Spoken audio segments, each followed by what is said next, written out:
ብርድ ካልነካኝ እግዚአብሔር ይመስገን ግን ምንድነው ከዛም በኋላ የሚቸግረኝ ደረጃ መውጣት 2018 ሰኔ ወር በጥበቡ ዓለም እያንዣበበ ያለው የህይወትን መቅጠፍ መንፈስ እጅግ ያስፈራል። ሰኔ ወር አንጋፋ የጥበብ ሰዎችን ከስር ከስር እየቀጠፈ ይገኛል። አንዱ ህልፈት ተሰምቶ ገና እንባ እንኳን ሳይደርቅ የሌላኛው ህልፈት ይሰማል። ኧረ ምን ጉድ ነው እያሉ በርካቶች እየጠየቁ ይገኛል። ሰኔ ወር መግቢያ ላይ የአንጋፋዋና እንዲሁም የተወዳጇ አርቲስት ሰላማዊት ህልፈት ተሰማ። በቅርቡ ደግሞ የአንጋፋው ድምፃዊ ሰማኸኝ በለው ህልፈቱ ተሰማ። ገና ሰው ከሀዘን ሳያገግም ድንኳን እንኳን ሳይነሳ አሁን ደግሞ ሌላ ሀዘን ተሰማ።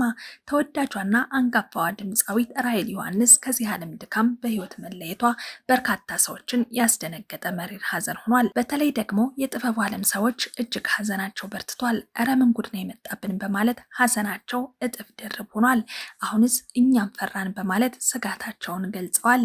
የአንጋፋዋ ድምፃዊት ራሔል ዮሐንስ ድንገተኛ ህልፈትና ህልፈቷ ተከትሎ አርቲስቶቹ ያስፈራቸው ጉዳይ ምንድነው የሚለውን አጠናክረን ይዘናል እናደርሳችኋለን። ሰላም ጤና ፍቅር ለእናንተ ይሁን። ቪዲዮን ላይክ በማድረግ ጀምሩ። ሼር፣ ሰብስክራይብ ማድረግም እንዳይረሳ። የለቀቅናቸው አዳዲስ ቪዲዮዎች በቀጥታ እንዲደርሳችሁ የደወል ምልክቷን ተጫኑ።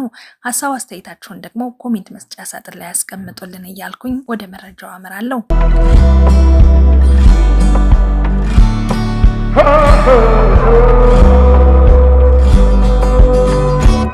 እውቋና ተወዳጇ ድምፃዊት ራሔል ዮሐንስ የተወለደችው መዲናችን አዲስ አበባ ውስጥ በተለይም ካሳንቺስ አካባቢ ልዩ ስሙ ግቢ ገብርኤል ተብሎ በሚጠራው አካባቢ ነበር። ሚያዝያ 27 ቀን 1939 ዓ.ም ነበር ወደዚህ ምድር የተቀላቀለችው። ለቤተሰቦቿ የበኩር ልጅ የነበረችው ራሔል ዮሐንስ ገና በልጅነቷ ጀምሮ የሃይማኖትና የሞራል እሴቶችን እየቀሰመች ነበር ያደገችው።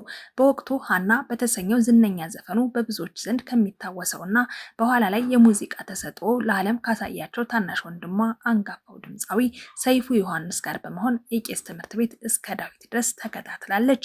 ይህ የቄስ ትምህርት ቤት ቆይታም ለድምጿ መስተካከልና ለጽናቷ ትልቅ መሰረት እንደሆናት ይነገራል። መደበኛ የአንደኛ ደረጃ ትምህርቷን ደግሞ በአሰፉ ወሰን ትምህርት ቤት ነበር ያጠናቀቀችው። ራሔል ዮሐንስ ገና በልጅነቷ ጀምሮ የአየር ላይ በረራ አስተናጋጅ ወይም ደግሞ ሆስተስ የመሆን ትልቅ ህልም ነበራት። ህልሟ ሙሉ በሙሉ በአየር ላይ ባይሳካም በየብስ መስተንግዶ ግን ወደር የማይገኝላት ስኬትን አስመዝግባ ነበር። ለሆቴል ሙያ ከፍተኛ ዝንባሌ የነበራት ራሔል ዮሐንስ በታዋቂው ራስ ሆቴል ለ3 ወራት ያክል የአጠቃላይ መስተንግዶ ስነ ስርዓት ስልጠና ወስዳ ነበር። በመቀጠልም በራሷ ምርጫ በጊዮን ሆቴል የወይን መስተንግዶ ትምህርትን ለ2 ዓመት በትጋት በመከታተል በወቅቱ ትልቅ የሚባልለትንም ዲፕሎማ አግኝታ ተመርቃ ነበር።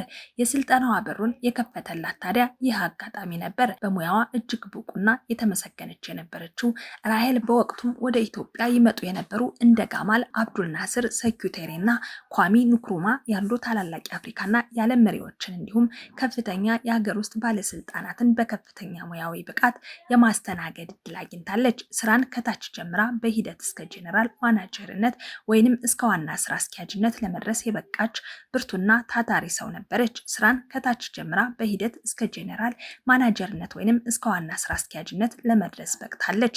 በህይወት ዘመኗ በራስ ሆቴል፣ በጊዮን ሆቴል፣ በአርጀንቲና፣ በታንዛኒያ እና በፊሊፒንስ ኤምባሲ እንዲሁም በሸበሌ ሆቴል፣ በሂልተን ሆቴል አለፍ ብሎም በፎርሽፕ ትራቭል በኃላፊነት እየሰራች ሲሆን በግሏ አነስተኛ ሆቴል ከፍታ በስኬት አገልግላ እንደነበር የታሪክ መዛግብት ያሳያሉ። በወቅቱ ከሚያገኟት መደበኛ የሙዚቃ ደንበኞቿ በደስታና በአገልግሎቷ ተደስተው የሚሰጧት የደስታ መግለጫ ወይም ቲፕ ምናልባትም ደግሞ ፐርሰንቴጅ ልንለው እንችላለን እጅግ የተሻለና ኑሯን የደገፈ እንደነበር በህይወት ታሪኳ ታስታውሳለች።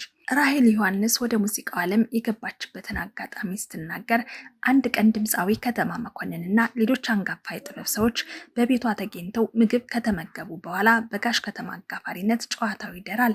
ጋሽ ከተማ ማሲንቆን ያስተካክልና መጫወት ይጀምራል። ሲጫወት ራሔል ሳታስበው አብራው በድንቅ ድምጿ ማንጎራጎር ጀመረች። በድምጿ ቃና ውበትና ዜማ የተደነቁት እንግዶች የምግብ ቤቱን ስራ ወደ ሙዚቃው እንድትገባና የምግብ ቤቱን ስራ ለቃ ወደ ሙዚቃው እንድትገባና ድምፃዊ እንድትሆን ትልቅ ማበረታቻና ግፊት አደረጉላት።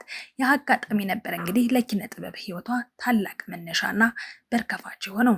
የክስተት ወደ ስራዎቿ ስንመለስ ደግሞ እንዲህ ካለው የሆቴል ንግድ ወጥታ በአጋጣሚ የተገኘውን ድምፃዊነቷን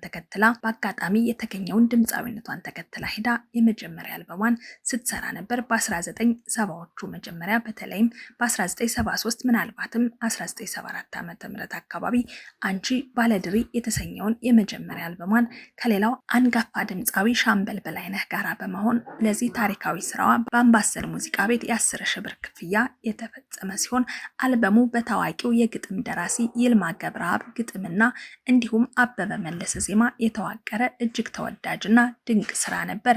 ታዲያ ለዚህ ስራው የተከፈላት 10 ሺህ ብር ደግሞ በወቅቱ በእጅጉ መነጋገሪያ የነበረ ሌላኛው ደግሞ በ1983 ዓ.ም ከታዋቂዎቹ የሀገር ባህል ተጫዋቾች ከባህሩ ቃኝና እንዲሁም ከይርጋ ዱባለ ጋር የሰራቻቸው ዘፈኖች በህዝብ ዘንድ በከፍተኛ ደረጃ ተወዶላት እንደነበርና አራዳ ትዝታ ሚኒሊክና ሀገሬ ኢትዮጵያ ያሉ ዘፈኖቿ ዛሬም ድረስ በየቤቱ የሚደመጡና የሚወደዱ የማያረጁ የሙዚቃ ስራዎቿ ናቸው። ተወዳጇ ድምፃዊት ራሄል ዮሐንስ ከዘፋኝነቷ ባሻገር የዜማ ደራሲም ጭምር ነበረች።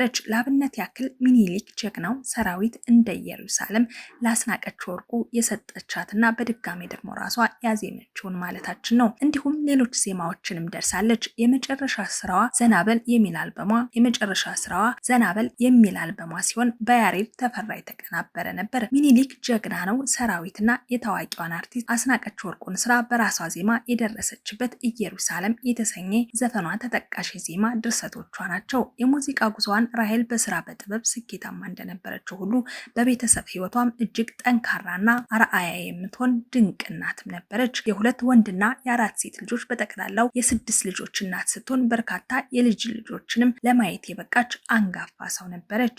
የራሄል ዮሐንስን ህልፈት ተከትሎ የተሰማቸውን ልባዊ ሀዘን ከገለጹት መካከል ድምፃዊ ቴዎድሮስ ካሳሁን ወይም ቴዲ አፍሮ እንደዚህ ሲል በግል የማህበራዊ ትስስር ገጹ ላይ አስታውቋል። በአንጋፋዋና በተወዳጇ ድምፃዊት ራሄል ዮሐንስ ህልፈተ ህይወት የተሰማኝን ልባዊ ሀዘን እየገለጹ ለቤተሰቦቿና ለወዳጅ ዘመዶቿ እንዲሁም ለመላው የሙያ አድናቂዎቿ በሙሉ መጽናናትን እመኛለሁ።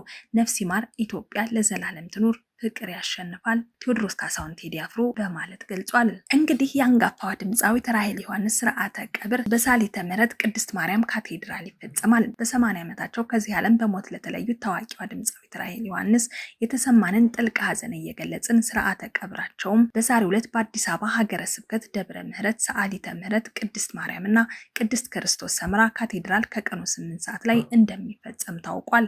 በህይወት ዘመናቸው የሁለት ወንድና የአራት ሴት ልጆችና የነበሩት ድምፃዊቷ የ14 የልጅ ልጆች እንዲሁም የ5 የልጅ ልጆችን የመሳም ታላቅ ጸጋን አግኝተዋል። ታዋቂው አርቲስት በህይወታቸው የመጨረሻ ዓመታት ላይ ሙሉ በሙሉ ከዓለማዊ ሙዚቃ በመራቅ ህይወታቸውን ሙሉ በሙሉ ለመንፈሳዊ አገልግሎትና ለምስጋና መዝሙሮች አውለው እንደነበርም ይታወሳል። ለታላቋ ድምፃዊት ቤተሰቦች፣ ለአድናቂዎቿና ለመላው የጥበብ ወዳጆች ሙሉ በሙሉ ፈጣሪ መጽናናትን እንዲሰጥልን እንመኛለን። ነፍሳቸውን በገነት ያኖርልን። ለዛሬ የነበረን መረጃ ይህንን ይመስል ነበር። ቪዲዮን ላይክ፣ ሼር፣ ሰብስክራይብ ማድረጋችሁን እንዳትረሱ ስል አሳስባችሁ እወዳለሁ። ኮሜንት ላይ ሀሳብ አስተያየታችሁን አስቀምጡልን። እስኪ ከራሄል ዮሐንስ የምትወዱትንና እጅግ በጣም የሚስባችሁን ሙዚቃ ኮሜንት መስጫ ሳጥን ላይ አስቀምጡልን። እንዲህ ያሉ አዳዲስና ወቅታዊ መረጃዎች በቀጥታ ወደ እናንተ እንዲደርሳችሁ የደወል ምልክቱን ተጫኑ እያልኩኝ የዛሬን እዚህ ጋር አበቃው። በያላችሁበት ሰላም ሁኑ። Oh, oh, oh.